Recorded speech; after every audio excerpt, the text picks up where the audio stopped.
राजकारणामध्ये टीका टिप्पणी ह्या सगळ्या चालूच असतात, सदैव चालू असतात.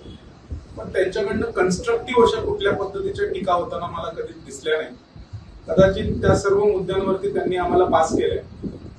विकासाच्या कुठल्याही भूमिकेवरती त्यांनी आमच्यावरती टीका केलेली नाही. ते कन्व्हिन्स आहेत की विकास आणि पूर्णपणे जे काही सर्वांगीण कन्स्ट्रक्टिव्ह डेव्हलपमेंट केली पाहिजे त्या गोष्टीला आम्ही करू, हे विरोधक सुद्धा आता मान्य करतात.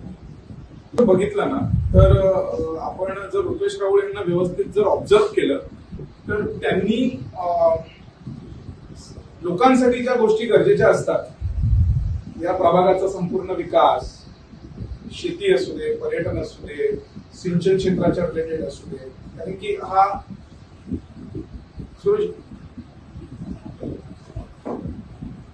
सगळं म्हणजे इकडे बागायतदार सुद्धा आहे, या संपूर्ण क्षेत्राच्या रिलेटेड जे काही प्रश्न असेल ना, या सगळ्या प्रश्नांमध्ये त्यांनी आम्हाला पास केलं. या सगळ्या विषयामध्ये विरोधक कन्व्हिन्स आहेत की महायुतीचे उमेदवार हे तगडं काम करणार आहेत आणि कन्स्ट्रक्टिव्ह काम करणार आहेत, कारण की त्याच्यावरती त्यांनी कुठलीही टीका टिप्पणी केलेली नाही. ते कन्व्हिन्स आहेत की आम्ही काम करू शकतो. फक्त ते एक पिवळ्या कलरचा चष्मा घालून फिरतायत आणि त्या चष्म्यातून त्यांना सगळं जग पिवळं दिसतंय, म्हणून ते तसे विषय माहित आहेत.